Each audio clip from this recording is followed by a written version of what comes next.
Hi, everyone. We're so glad you're here with us today. Welcome to today's program on how the mainstreaming of political extremism is affecting journalism and how journalists and newsrooms are or could be shifting their practices in response. I'm Kate Ruan, and I'm welcoming you on behalf of PEN America and our partner in this program, the National Press Club Journalism Institute. The NPC Journalism Institute promotes an engaged global citizenry through an independent and free press, and equips journalists with skills and standards to inform the public in ways that inspire a more representative democracy. As the nonprofit affiliate of the National Press Club, the Institute powers journalism in the public interest. We have a live transcription, closed captioning option available during this program. If you are joining us on a desktop or laptop computer, you can enable this at any time by finding the CC Live Transcription button in the navigation menu, click Show Subtitle, and closed captioning will start. You can also disable this at any point by clicking Hide Subtitle.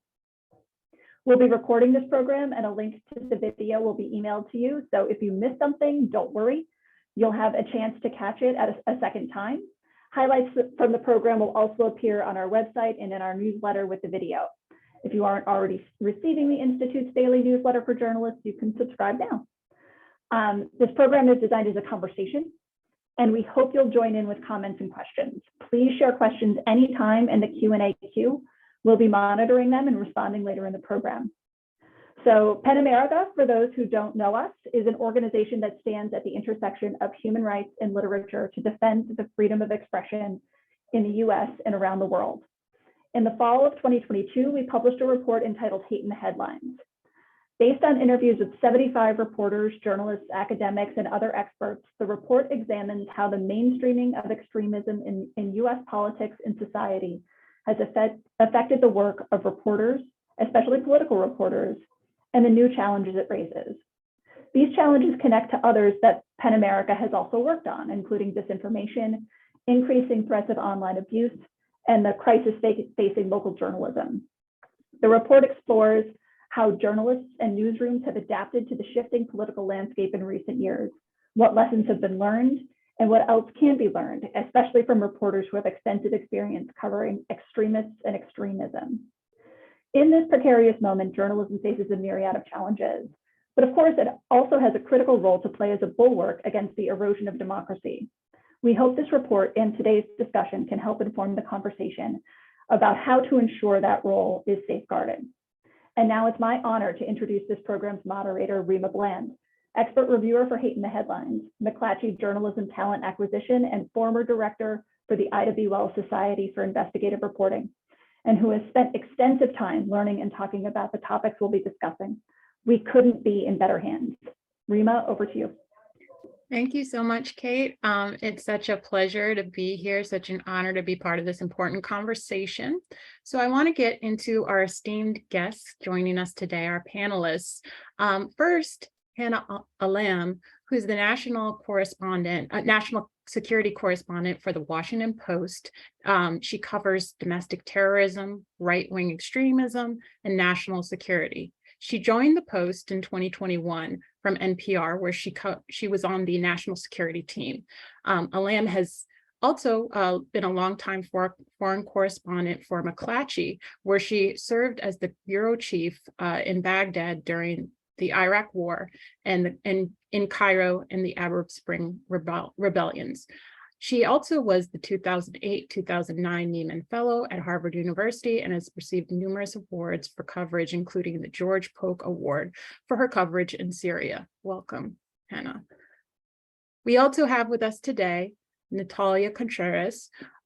She's VoteBeat's Texas reporter. She's covered a range of topics as a community journalist, including local government, public safety, immigration, and social issues. Natalia comes from VoteBeat, VoteBeat, from the Austin American-Statesman, where her reporting focused on the impacts of government policies on communities of color. Natalia previously reported for the Indianapolis Star, where she helped launch the first Spanish language newsletter, and at Corpus Christi Caller Times. Welcome, Natalia. Also joining us today is Scott Kraft. He is the editor-at-large for enterprise journalism and special projects at the Los Angeles Times, where he oversees the investigations department, standards and practices, polling and survey research projects, as well as newsroom-wide reporting initiatives. During nearly four decades at the Times, Kraft has been the managing editor, deputy managing editor, news and national editor, and a national and foreign correspondent for the Times.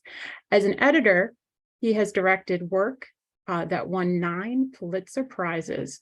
As a reporter, he was a Pulitzer Prize finalist in feature writing as a national correspondent for the Associated Press before joining the Times in its Chicago bureau.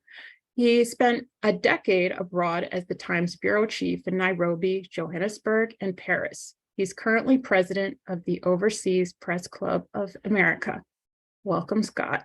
And finally, Wesley Lowery is a Pulitzer Prize-winning journalist covering law enforcement, race, and justice. Lowery has worked as at both CBS News and the Washington Post. He was the lead on the Post's Fatal Force project, which won a Pulitzer Prize for national reporting in 2016, as well as author of They Can't Kill Us, Ferguson, Baltimore, and a New Era in America's Racial Justice Movement, published in 2016, and is reportedly being adapted by AMC into a television series. In 2017, he became a CNN political contributor, and in 2020 was announced as the correspondent for 60 Minutes short form spinoff on Quibi. Lowery is a former fellow at Georgetown University's Institute of Politics and Public Service. He has also worked for the Los Angeles Times and the Boston Globe. Thank you all for joining us today. And without further ado, we want to get right into the questions. I want to remind our audience that we will be monitoring the Q&A throughout, and we'll begin addressing questions later in the program. So with that, we're going to get right into looking at extremism reporting from the wide angle. So I want to pose this first question to all of our panelists. How do you think about and define extremism in your work? Are there aspects of extremism or ways of extremism that extremism is manifesting itself in US politics that you feel aren't being covered enough? So that's a two-part question. I want to start with Natalia. Hi, so happy to be here with everybody. Yeah, I think this is definitely weaving through politics. And I think, whenever I'm looking into my reporting and how I define it, it's just, it could be a lot. And I think that we have to be really careful now to kind of differentiate who we're elevating, what narrative we're elevating and who we're amplifying really in these narratives, because a lot of the topics that we're reporting on are founded in disinformation, misinformation, and racism and white supremacy. So I have seen, and even in the little time, I know some folks in the panel have been doing this for longer than I have, but in the little time that I've been reporting on these topics, we were already seeing some of these things weaving through local legislature. So I think that we could do better. We could do more at how these things are impacting our local communities. A lot of these things in Texas specifically, which is where my work is focused,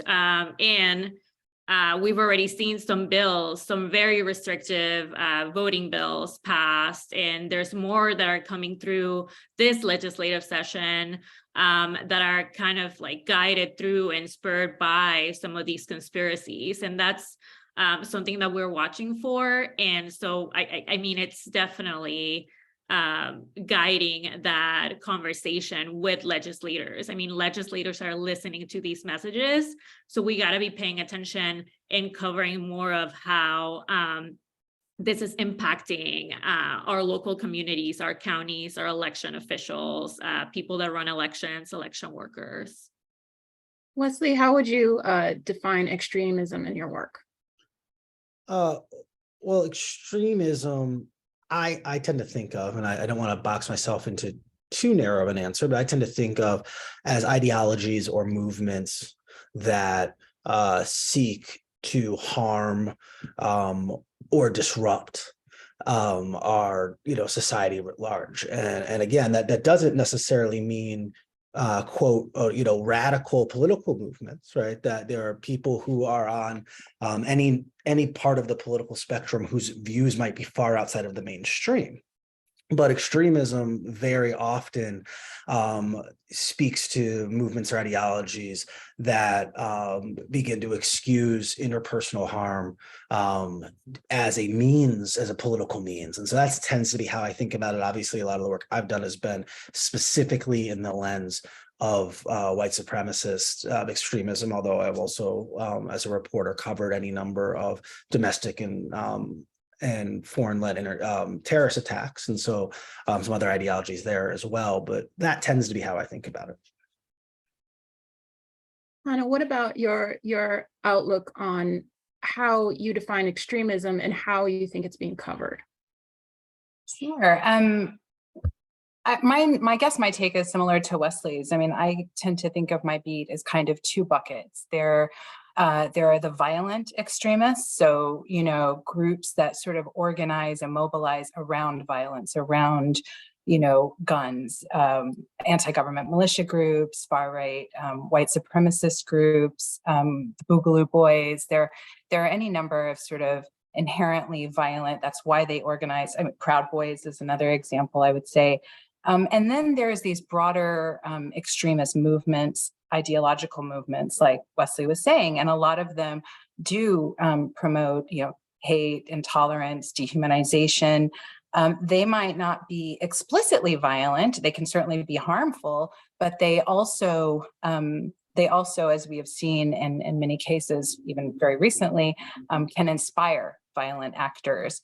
And so that's how I tend to think of it. And in fact, as I was just doing my kind of reporting themes for this year, one of the central questions I'm going to be looking at is who's an extremist and who gets to decide, because I think there's a lot of friction. We're starting to see lawsuits and, that tension between free speech and, right up to where it gets to be, designated as a national security threat. And I think there's just a lot that we're going to be seeing in that space.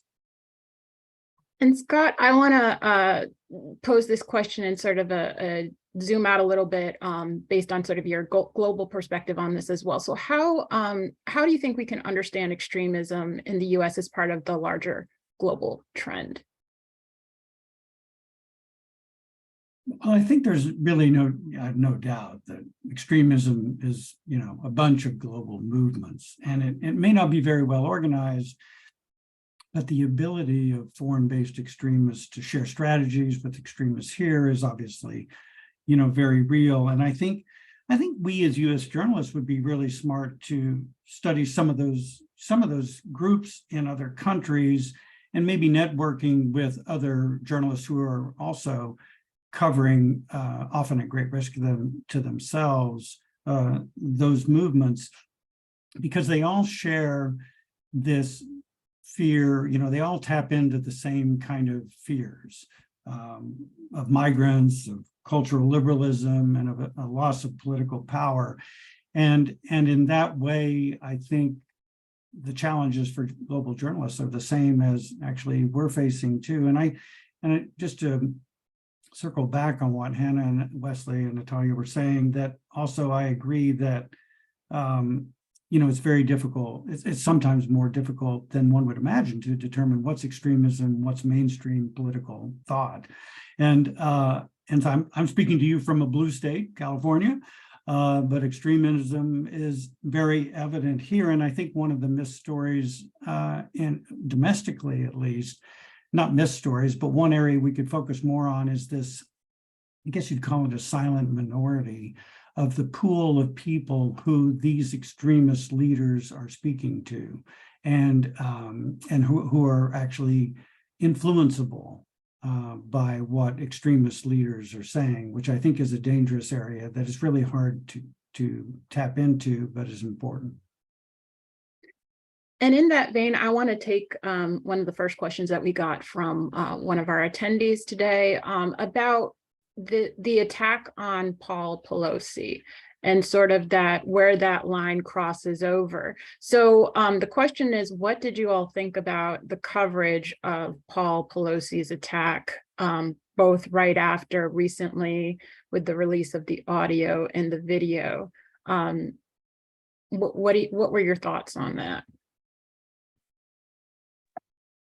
I mean, I was glad to see that that a lot of outlets did put it in the proper context of this very long, relentless vilification campaign of Nancy Pelosi. I mean, she was sort of enemy number one in all the sort of Telegram channels that I follow and things like that. This is someone who'd been absolutely demonized, not only by the fringe, by the way. These are, there were definitely mainstream politicians joining in, and even joining in in the case of, for example, Youngkin, I think it was, who had to even apologize afterwards, because they made light of this very violent attack, which, if you'd been paying attention to this vilification of the speaker, seemed inevitable, or that something like that could happen, and people had been worried about that for a long time. I think you can look at several people in Congress who regularly get death threats and this kind of demonization,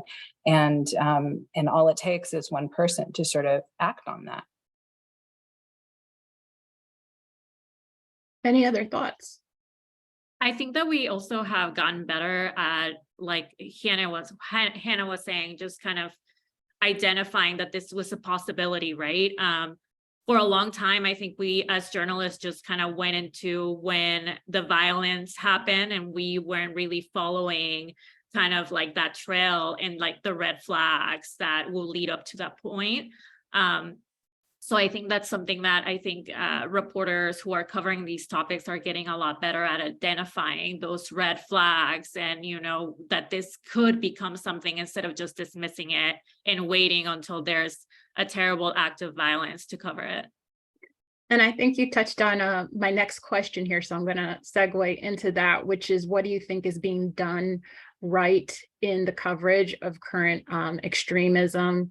And then what are the areas where we as journalists can continue to improve in that coverage? So you alluded to that a little bit, Natalia. I want to extend that to the rest of the panelists. What do you think is being done right, and what do you think needs work?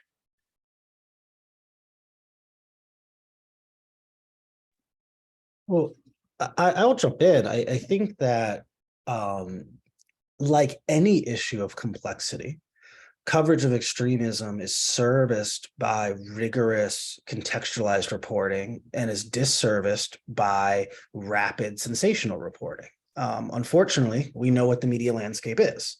Most of our news is this is what's happening right now, and we're never going to talk about it again. These are topics that are very difficult to get right in that type of environment. It is very difficult for our friends on cable news or even broadcast news to tell these stories with complexity, because it's how do you explain the history of white supremacy in America, the current state of ideology, and how politics are playing in a 45-second clip before you cut back to Lester Holt. It's almost impossible, right? I mean, actually, I would suggest it is impossible, right? I think that, but that's not pick on broadcast either, right? I think that a lot of daily coverage in any medium, by necessity, lacks a lot of the context and framing.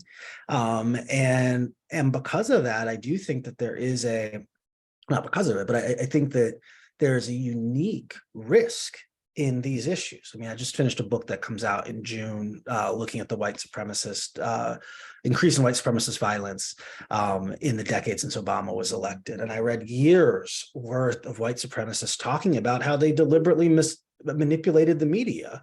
A Klan leader would say he was going to show it with 500 people to do X, Y, and Z, and he could count on every newspaper and TV channel in the country, in the area, in some cases the country, advertising for him, and their phone lines would ring off the hook, and they would locate all of these different folks. And so I do think that in these cases, coverage of these issues as spectacle very often has unintended consequences that journalists have not thought through. And if we have thought through them, we would not do it the way we do it. The other thing I would say, just off of Paul Pelosi, and the terrible attack that happened there. We lament and we talk about a lot this idea of the coarsening of our political rhetoric and intense partisanship. Well, the media is supposed to be one of the guardrails to those things, right? And again, I think the same issue that we talk about with extremism, that when the coarsening of our rhetoric becomes spectacle, when it becomes a thing that we're just shouting about and talking about, that does not actually curate the public dialogue and discourse. And it, in fact, incentivizes. We've created a media environment where what is incentivized, the way people receive attention, is by saying the most outrageous and unfair things about their political opponents. That's how they end up on CNN all day or on Fox all day. It's how they get book contracts. It's how they raise money. It's how they find donors. And so there's a world where our political coverage writ large, and again, in all these cases, the people who are doing it the best are doing it great, right? But we have an issue between the best of our profession and the bulk of our profession. If the bulk of our profession incentivized less heated political rhetoric, you wouldn't have someone like Paul Pelosi, an 81-year-old man who has been demonized by 60% of the country for 30 years. Look, it only takes one or two people to take these things seriously. If Nancy Pelosi is in fact secretly doing all these terrible things, if the things that her worst critics said about her were true, you start to see why it would be reasonable to show up at her home and threaten her in this way. If there was truly an invasion across our southern border in the way that many politicians have talked about, it would be reasonable for an American to show up at the southern border armed to try to stop it. The problem is our rhetoric is so divorced from reality. But when powerful people say things from big platforms, they can't control who is hearing those things. And many of those people do take those things literally and see them as calls to action. I think sometimes I just follow up on what Wesley was saying. I totally agree with that. That I think sometimes it's even our own journalistic instincts that we fall prey to in a way, because you get an interview with the head of the Proud Boys, and it's like, that's a scoop, that's pretty cool. And then you quote that person, and you have to, and we're thinking, I think, in our heads that, oh, this is so outrageous, everybody will see, this is hate-filled, everybody will understand, that's why we need to expose it. But in fact, if we don't contextualize it and be very careful with how we use that, those groups use that as recruiting tools. Appreciate you. Oh, sorry. Well, I was just going to say, I'm really glad Scott brought that up about the kind of the platforming issue. When I was thinking about what we've gotten right as an industry, or gotten better at, I should say, is I think identifying it.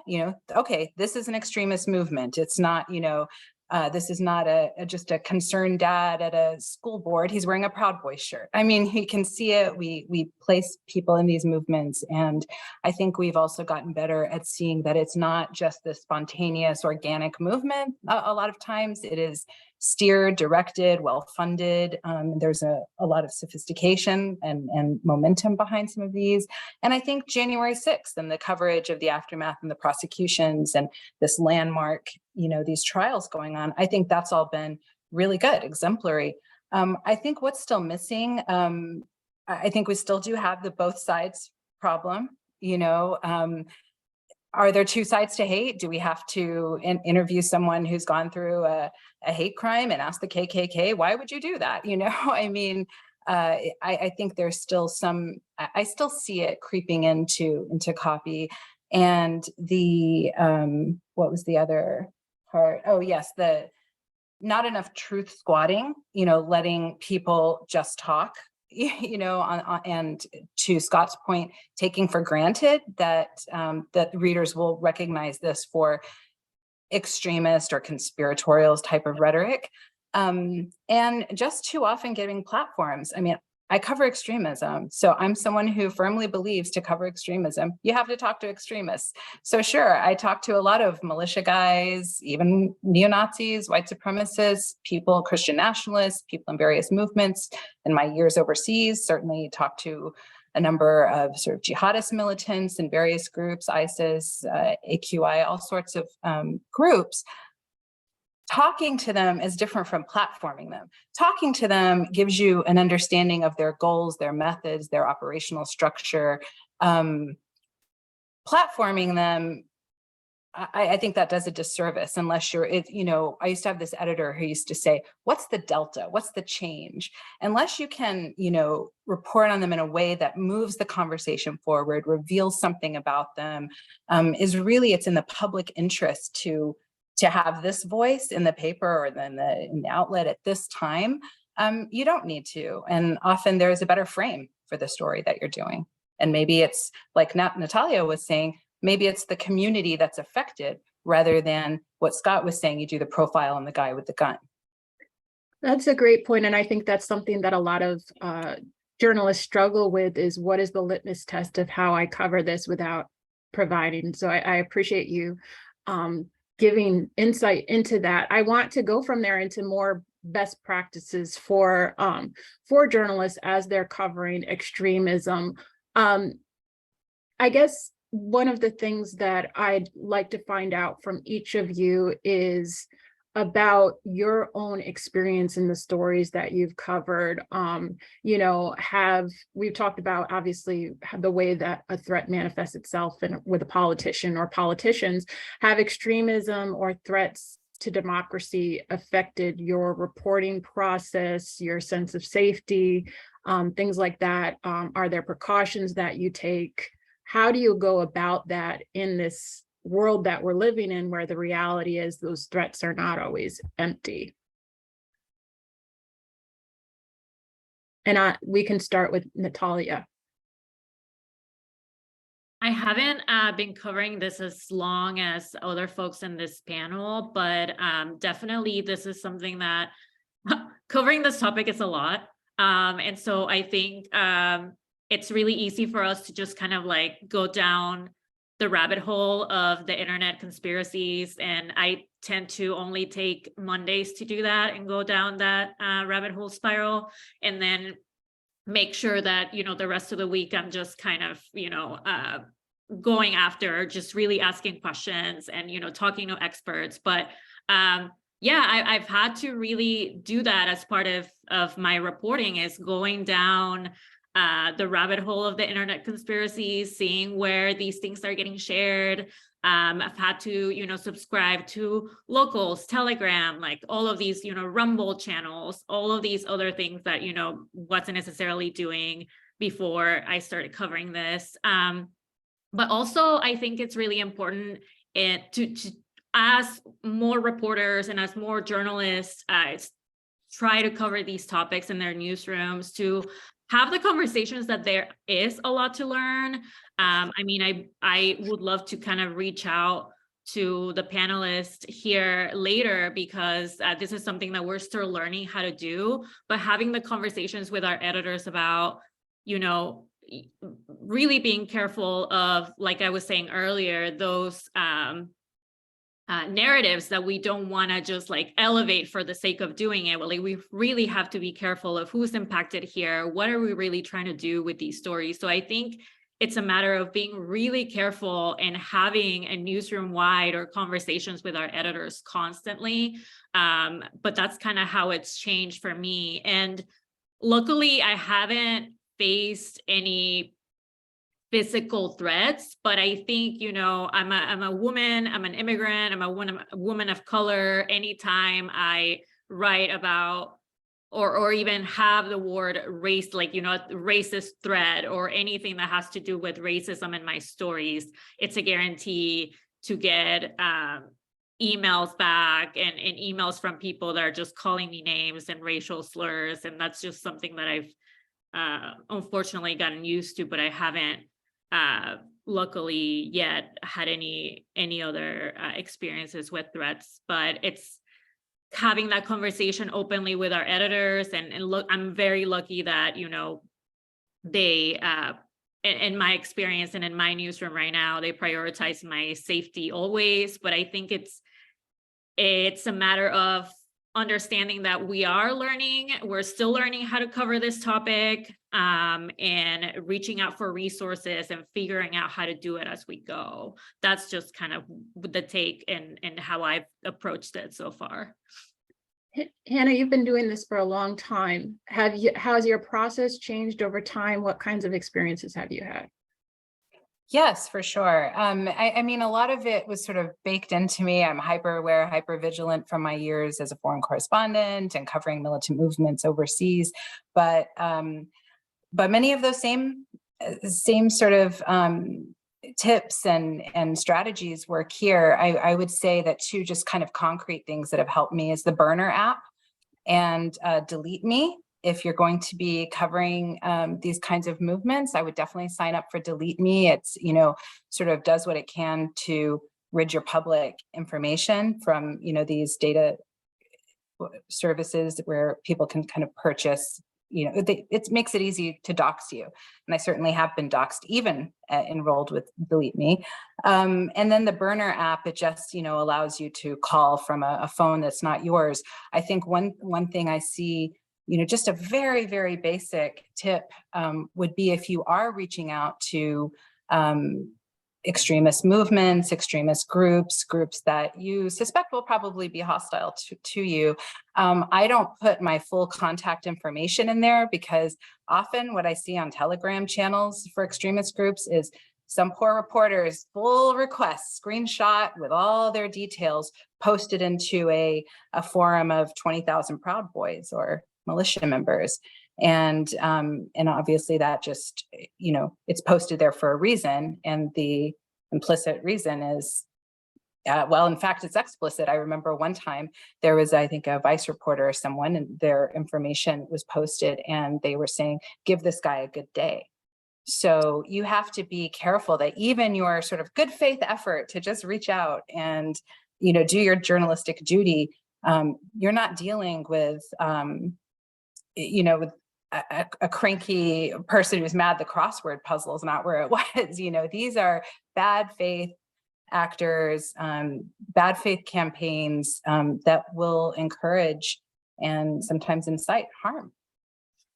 In that vein, I want to take a question from our audience, and I'm going to start with Wesley because this was posed to you specifically, but I'd like to hear from the other panelists as well.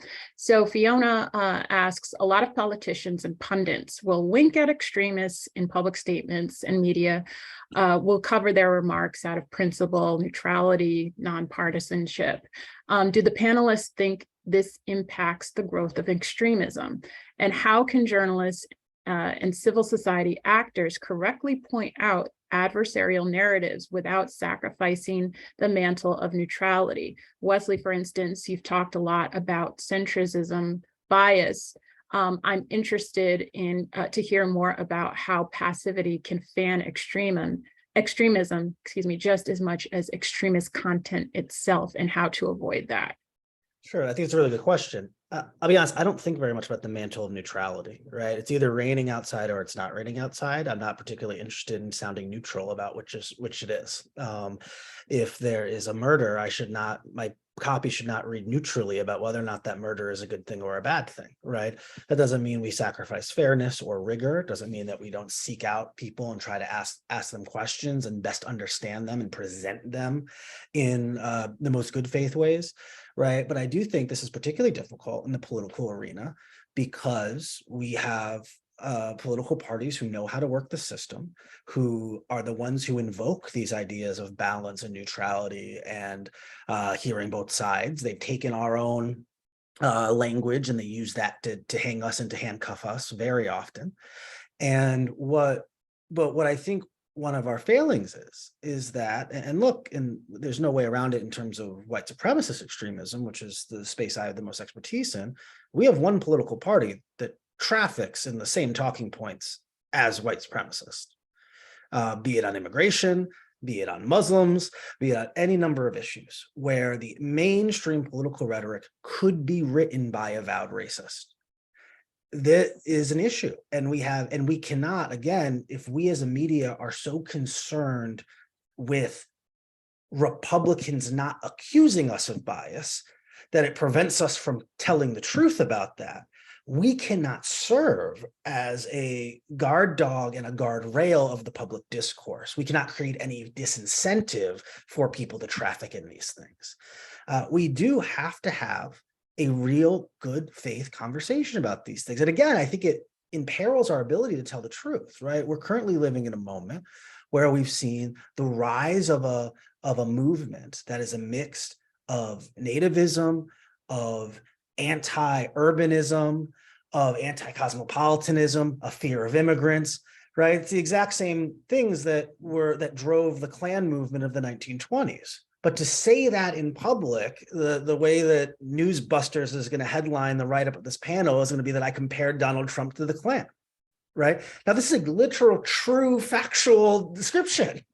How can we understand our moment if we are not allowed to make any comparison or add any context or and by the way, this was not the Knights of the Klan. This was the Klan that elected senators and was the most powerful fraternal organization across the United States of America. And by the way, their crowning achievement was passing an immigration act that restricted the ability of people of color to come into the country. Very similar to the crowning achievements of this movement, which was electing a nativist populist president who in his first act banned Muslims from coming into the country and vowed to build a wall on our southern border, right? I talk about this in a lot of context, but we are concerned so much with being perceived by bad faith actors as being objective that we sacrifice telling objective truths in our journalism. And I think that harms us and it harms our democracy. And again, I think the best of our profession does this the right way. We just have a gulf between the best and the bulk. Can I add something? I really think that exactly what Wesley's talking about, it shows up. I see it showing up most often in this talk about our country is so polarized. It's polarized, it's culture wars, it's, yes, sure, polarization from what? What pole moved, where's the Overton window shifting? And I think we have to be really clear about that and talk about the scale and where it's happening most. And, I'm not saying there's not radicalization on the left. I think even in the introduction, it says I cover, far right movements. I also cover the far left, and they're up to some very interesting things as well. I've got something coming out soon on that. But it's, if we're talking about polarization, I think that can be a euphemism for what we're really talking about. I think also, I think you guys are right. I think also, it feels like I really hate that word neutral, being neutral, because that's others applying a word to us that we don't apply to ourselves. To me, the key for us as journalists is to maintain our journalistic center of gravity. That's really what we're about. And when people start talking about, well, you're not neutral and or you're biased, it's like everybody always claims bias. So you can't really take that seriously. So I think as long as we, I think and it's really hard. It's been hard, particularly since Donald Trump was elected president. It's been really hard to keep focused on, our journalistic center of gravity, trying to tell the truth as we see it in our reporting through, really, hailstorm of other views. Appreciate that. Can I just say, Sure. I think there needs to be that shift and that change in our industry, because I think and I'm going to speak for like very local, not, huge national newsrooms, but like the small newsrooms where I worked in, that where reporters are having these tough conversations with their editors, where there's that conflict of we want to tell the truth and we want to call things what they are, but editors are like, well, and like there's so much pushback. And I think every single one of us has experienced that at some point, but there's got to be that shift that, we want to tell the truth, we want to be accurate, we want to be fair, but we also have to get these things across, and there's got to be that shift in every level of our industry, publishers, editors, and reporters understanding this. And I think this is essential right now to not have the back and forth. What we are here is we are trying to tell the truth, and have an impact on these things that are happening. And I'm gonna, since we're down to about our last 20 minutes, I'm gonna take some of these Q&A questions that are coming in. One that's kind of focused on what you just said, Natalia, to your point. I'm not a fan of false equivalency or both sidism, but I think many of us have editors or newsrooms that put the pressure on us to not only focus on right-wing extremism. Hannah, this kind of speaks to your point as well. Do you cover any left-wing extremism, and what does that look like compared to more overt, extremism on the right? So two-part question there. Well, I mean, the Trump administration spent, a lot of time trying to build this false equivalency that, that the danger of the far left was equivalent to the danger of the far right. And it was, you could almost guarantee that anytime you would interview an administration official or really almost any Republican on this issue, and you would ask them, what do you think of this growing far right militancy? They would say, well, I think it's terrible on both sides. I think it's awful when the cities are burned down by Antifa. And I think and they would immediately pivot to that. And so anytime I have to cover that stuff, I just make sure to include the government's own statistics, which are, clearly show that this is an extremely lopsided issue, that there is nowhere near the fatality or violence associated with the far left as there is the far right. It's been that way for many years. Only recently, in recent years, have there even been sort of any fatalities associated with, Antifa type, anti-fascist type movements. This is the FBI's own testimony at hearings, own statistics in their reports. And so, yes, I think that it is imperative that we push back on any attempts to say that these are equivalent threats. Anybody else want to add to that? All right, well, I'm gonna move to a sort of different kind of question here, but it comes from one of our early questions that came in. Do you think international extremism is particularly a product of American policies, especially in the Middle East?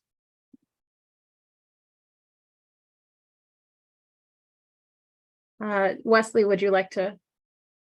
Sure. I mean, I would defer to folks who have more expertise, but I think a layman's reading of current events and basic history says that it's unquestionably true that the US's foreign policy has certainly, at the very least, been used and utilized by extremist groups to justify and to recruit, right? Actually, it's impossible to effectively play a butterfly effect game. Well, if we had not done this, then would it have? But if you listen to the people who attack us, they've made very clear why they state that they're attacking us. And much of that has to do with our foreign policy, which has been linked for decades with the legacy and ongoing legacy of colonialism and the slave trade. Scott, were you going to add to? Oh, I'm sorry. Yeah. Yeah, no, I think that's probably right. It's a little hard to do the forensic analysis of that, because I don't. I mean, it's hard to know. Did those movements spring up were they there on their own, just for being untapped, and our foreign policy kind of, ripped off the cap, and then there was all this sharing that went on, and that's why the rhetoric sounds so similar. It's a little bit hard to tell. I think it's without question, our foreign policy has not made it better. That's for sure. And has contributed to, I think, the rise of and the globalization of extremism. Can I say also that, having covered a lot of those groups overseas very closely and watching how it's really helped me understand militancy here in the United States, and how these groups often, how you're able to harness grievances and anger and turn that into zealotry, and then weaponize that.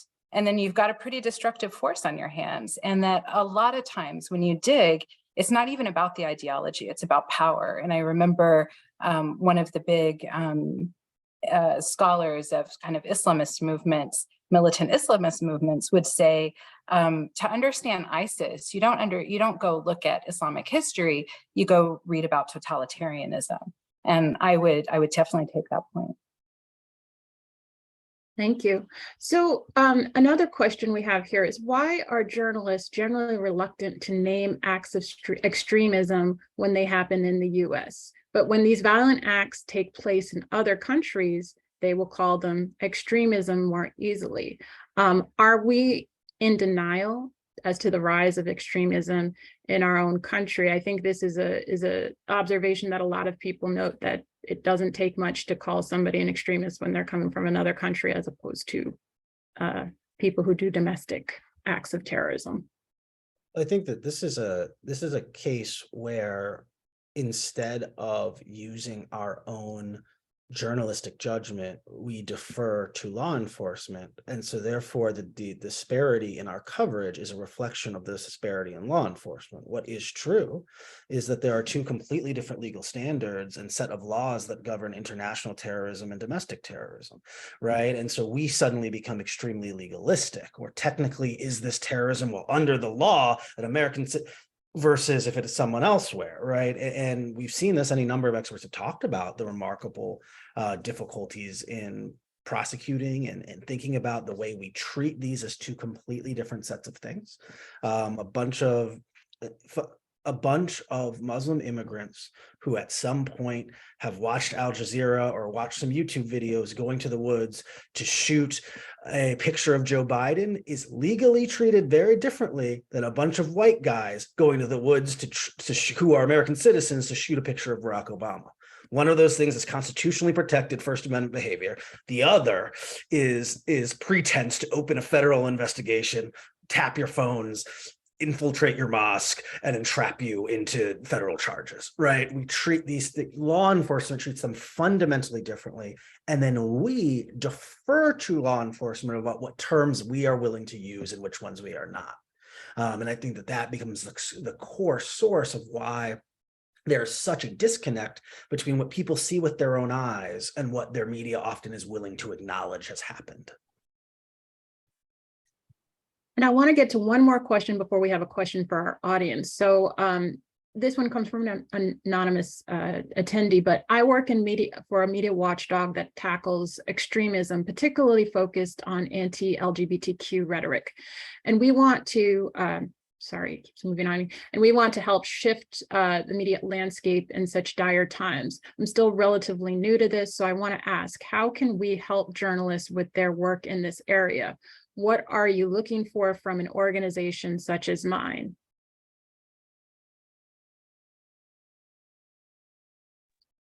I mean, I'll really take Natalia's earlier point about, this has got to be about the people. This has got to be about communities. This is, to me, when I took this beat, I kind of made an informal promise to myself that for every profile of a guy with a gun or a group with a gun that I write, I'm also doing stories about the impact of communities and how extremism is felt, endured, suffered, and fought at the very, very grassroots level.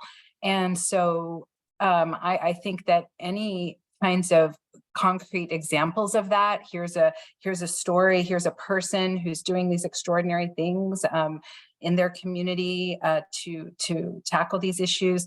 I mean, I would always be interested in that kind of work, for example. Yeah, these advocacy groups are great to keep as sources and have been helpful for me to get to people.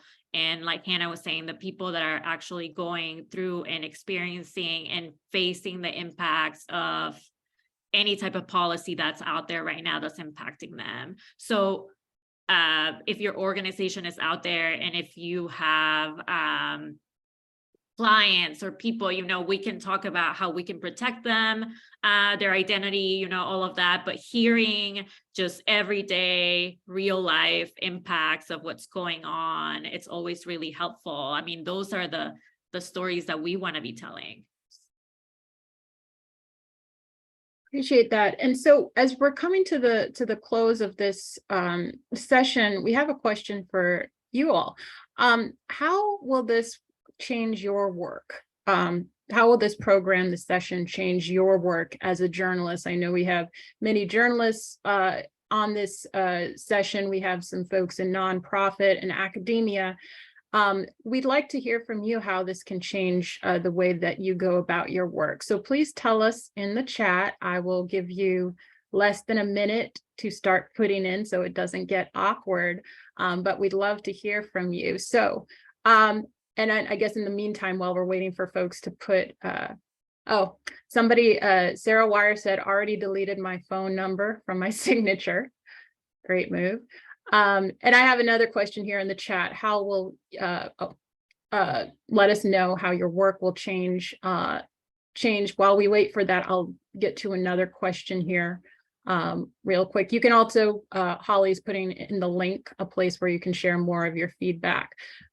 So another question here, or comment rather, as we talk too little about the causes of extremism. In many cases around the world, extremist movements rose from exploiting people's genuine struggles and concerns such as corruption, discrimination, marginalization. Is the rise of extremism groups, or are the rise of extremist groups in the US a symptom of the fact that there are more and more people dissatisfied with the state of affairs in their country?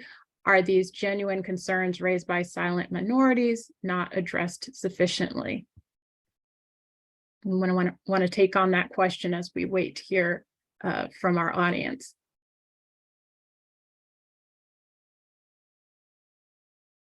I volunteer, Scott, as an editor. I wish I knew the answer. I don't know. Wes, what do you think? I'm gonna kick this hot potato around. Look, I think that to not answer the question but answer it, I do think we can reject the binary there, right? I think it's unquestionably true that all political and social movements, whether we consider them extremist or not, are fueled by the times in which they are created, right? And I think that so much of our political debate ends up kind of silly, right? Like, is the reason that people support the nativist president because they are actually racist, or is it because they're stressed that the immigrants are taking their job? And it's like, well, what's the functional difference of this, right? We're not going back and trying to conduct sociological studies of every single person who was a member of the Nazi Party to determine whether or not they personally hated the Jews or not. Right. No, someone should get funding and go do that. I actually think that would be interesting, but we don't need that level of granularity to understand what the impact was in a writ large way. Right. I do think that as people who are, I think in general, right, I think that, and some of this comes from journalistic background, right, people's perspectives and beliefs and say interesting things about themselves, and trying to unweave where they come from and what's motivated them is a big part of our role. But I think we can always make a mistake when we try to answer that question in an aggregate, as opposed to understanding that each person is going to look and feel a little bit different. And so, like I said, it's very good fodder for like our big debates. Like, was it economic anxiety, or was it racism, or was it but I think we know that those things aren't even distinct binaries in the first place. There's a mixture of all of it, right? And but I also, I think that some of this is just in human nature as well. It's not as if tomorrow we had a completely egalitarian society, that there would never and under no circumstances be extremists who appear in that one as well. Humans are humans. We have another comment here that one thing that Fiona is going to do is going to fight with my bosses to get rid of neutrality pillar. So apparently they have a neutrality pillar in their standards and practices. I like to, on that note, I guess, also ask you all something we didn't really get into a whole lot, is the role of identity as a journalist and how that plays in doing this work. The study speaks a lot about that, and how certain people cover extremism more than others because of a lot of different considerations for that. I want to ask you all, with the 5 minutes that we have left, and I know there's not a whole lot of time, to talk about the role that identity plays in your coverage, because it does play a part in every journalist's journey. I think, for one thing, reporters of color can be early warning systems. There was, if you were listening to reporters of color, communities of color back in 2015, 2016. I mean, there was something that felt different. The rhetoric was different. It was, I mean, it wasn't like these issues and these movements hadn't been there or anything like that. But I think that, I mean, that was why I proposed a beat. I was covering State Department, and here was the run up to the, to Trump's election. And we're talking about mosque registries and, all sorts of things that, hadn't been spoken out loud in quite a long time in that kind of platform. So I think, we see it faster. I think there's personal stakes to it. I would argue that everyone has personal stakes in these issues. But there's that. And then I think the framing can be different, maybe reporters of color, reporters from marginalized communities and identities can see the problematic framing of, only covering these groups and these militants and not covering the cost, the intimidation, the harassment, the hate, and what the effect of that, the very real effect of that. And then lastly, though, the flip side of that is if you want to go out and cover those things often, you are visibly different. You face a different level of danger, a different level of scrutiny. And I should plug just before we go, the IWMF, International Women Media Foundation, has a wonderful guide to protecting journalists and their online and physical security, people who cover this, because when you look at those reports, you'll see that yes, women and people of color, especially Black women, do get the bulk of that kind of targeting. I wrote a story with 3 white male colleagues not too long ago. One of us got threatened from that story. It was me. It's that kind of thing where it's rare to see an example that stark, but that really is what we're dealing with. I think Hannah pointed out something really that I think a lot of people can identify with, is that she proposed this beat, and I think that we are, as journalists of color or journalists from like a marginalized group, underrepresented group, are often having to raise our hand and kind of call attention to the coverage that's needed. But I think that it's also very important to point out that not every newsroom, I mean, they might create a beat for somebody, but they won't. I mean, ever since 2020, so many newsrooms made pledges to diversity, to create all of these different beats. Are they still there? I would argue no. So I think there's also that accountability part to our own industry to make sure that, we're raising our hand and we're raising these issues, we're raising the importance of these beats, but are we going to have the backup and support and resources from our industry to continue the work? Because I going back to what's still needed, I just don't think that there's enough of us that are covering these topics. And I would argue, I mean, we can all agree it's one of the most important ones right now.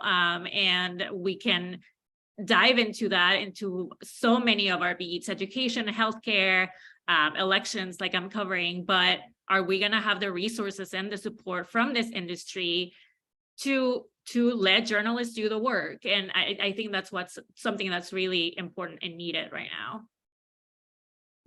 And we're at time, but Wesley and Scott, I want to give Sure. you all a chance to respond. Sure, I'll just add really briefly. I mean, look, I think Hannah and everyone said all the main things. I think that identity matters because I think that, look, we all move through the world in the bodies that we're in, right? And we see the world through our eyes, which are attached to our bodies. And the way the world responds to us and interacts with us is based on, very often, unfortunately, is based on who we are. And I think that I remember talking to a smart editor once, and she talked about that she wanted a newsroom full of people who could see things that other people couldn't see.